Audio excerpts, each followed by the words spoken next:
તું શું રમત કેવી રીતે?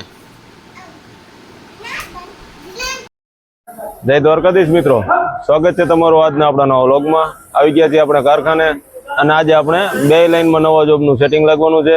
તો હાલો તમને એ બતાવી દઈ. તો અહીંયા એ નવું મટીરિયલ આ બધા પેટીમાં ભરે છે, ઇનર અને આઉટર. ફર્સ્ટ સેટઅપ ઇનરનું સેટિંગ અત્યારે કિશન કરે છે, એના ગેજ બંધાઈ ગયા છે. ફર્સ્ટ સેટઅપ આઉટરનું સેટિંગ બંસીભાઈ કરે છે 2 નંબરના મશીનમાં. એના 2 ગેજ આવે એ બંધાઈ ગયા છે. સેકન્ડ સેટઅપ ઇનરનું સેટિંગ રજબ કરે છે અને અહીંયાના ગેજ એણે બાંધી દીધા છે. સેકન્ડ સેટઅપ આઉટર આ એસેમ્બલી કાલ સાંજે બંસીભાઈ લગાવી દીધી. સેટિંગ બધું આ જ કરવાનું હતું. અને આ બધા એના ગેજ જીજયભાઈ અત્યારે બાંધીને કમ્પ્લીટ કરી દીધા છે. વીઆઈ એરિયામાં ગુલશનભાઈ એટલું વીઆઈ પૂરું કરી નાખ્યું છે અને આ 3 પેટી બાકી છે. આ કમ્પ્લીટ થઈ જાય એટલે આના થપ્પા મરાવીને આપણે માલ ડિસ્પેચ કરી દઈ. ચારેય મશીનમાં સેટિંગ છે એટલે ચારેય ઓપરેટર ફ્રી છે. તો આપણે અત્યારે એને બેસાડી દીધા છે થપ્પા મારવા. તો એ લોકો હવે થપ્પા મારી દે છે. તો હું હવે આવી ગયો ઓફિસમાં. મારે મારું કામ પૂરું કરવું પડે. 30 સપ્ટેમ્બર ઇન્કમટેક્સ ઓડિટની છેલ્લી ડેટ છે. તો આપણે બધા એકાઉન્ટિંગ પૂરા કરી નાખ્યું અને ઓડિટ માટે બધા ડોક્યુમેન્ટ રેડી કરીને આપી દઈશું સીએ ને. સેટિંગ થઈ ગયું છે અને પ્રોડક્શન ચાલુ થઈ ગયું છે ચારેય મશીનમાં. લઈ લ્યો.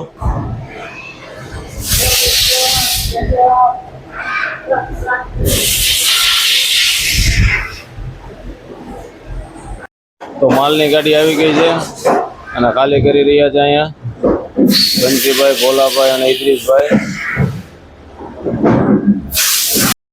તો મિત્રો એકાઉન્ટિંગ એક દિવસ કઈ પૂરું થઈ ન જાય. હવે વાગી ગયો છે 1 ને આપણે વયા જવું ઘરે જમવા માટે. આ કિશનભાઈ ને બંસીભાઈ પેમેન્ટ પૂરું કરે એટલે આપણે નીકળીએ. એ અત્યારે પેમેન્ટ કરવા બેસી ગયા છે. પાલટીને પેમેન્ટ કરવું પડે.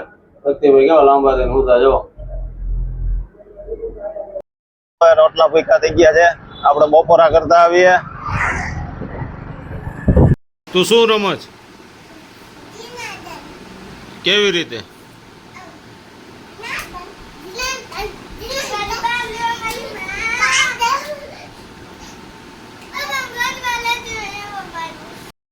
શ્રીજા અત્યારે અહીં દાંડિયા રમશો તો પપ્પાને હુવાનું ક્યારે?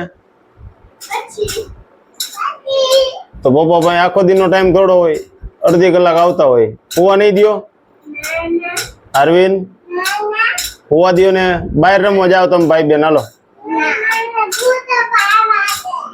આયા બહાર રમો ને બે. આપણે કાલે રમવા જવાનું છે ખબર છે તને? હે ગ્રાઉન્ડમાં તને દાંડિયા રમતા આવડે? કેમ રમવાનું હોય? એને થોડા દાંડિયા કહેવાય. એ તો તું પડી ગયો.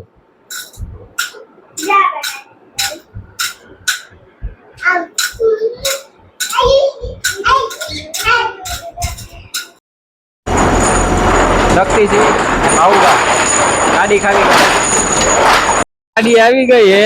ભાવિનભાઈ, સતીશભાઈ, જયભાઈ 3 ગાડી ખાલી કરવા માંડ્યા હે.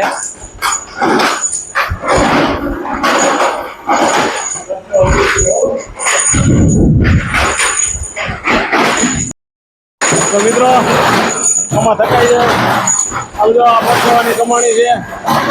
કોઈ આવું નવું કરવાનું હોય. હવે અમારા બાહુબલીને ચડાવ્યો છે.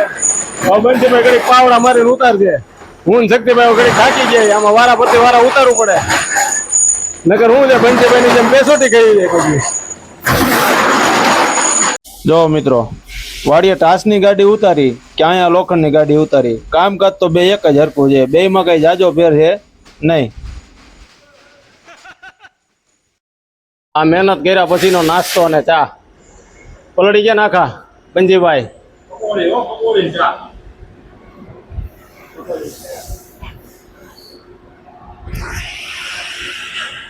આપણા છે આપણા શક્તિભાઈ પાસે ને એક એવું રહસ્ય છે એ આપણને ખબર નથી પડતી. આપણા જેટલું જ કામ કરે. તો અમે બધા જો એટલા પલળી જાય. જો બંસીનું આખું ટી શર્ટ પલળી ગયું. આ ભાઈ જો નો કપડા બગડે. તાજો ને તાજો નવો નખો હા, તાજો ને તાજો નવો નખો રે. વરસાદમાં પડેલો હોય એવું થઈ ગયું છે. એટલે આ રહસ્ય એ ભાઈ ભાઈ હું છે ને એ આપણને સમજાતું નથી. બાકી 224 વેલા ક્યાંથીમાં? હા, પણ એને તોય પરસેવો નથી વળતો. તો ઈ જો આપણે જેટલું જ કામ કરીને આવ્યો હોય. બાકી નવાઈ ગયું જો કપડા ને લાગે. મિત્રો, હવે એસી લેવા ખાવા આપણે ઓફિસમાં આવી ગયા છીએ. આજનું કામ બધું પૂરું થઈ ગયું છે. તો આપણે આજનો વ્લોગ અહીં પૂરો કરીએ. તમને આપણા વિડીયો સારા લાગતા હોય તો લાઈક અને શેર કરતા રહેજો. જો આપણા બંસીભાઈ લાંબા થઈને એને એસી લેવા ખાવા આવી ગયા છે તો તમે એને વિડીયોને લાઈક અને શેર કરવાનું ભૂલતા નહીં. અને ચેનલને જે લોકો સબસ્ક્રાઇબ નથી કરીને એ લોકો પ્લીઝ ચેનલને સબસ્ક્રાઇબ કરી દેજો. જય દ્વારકાધીશ.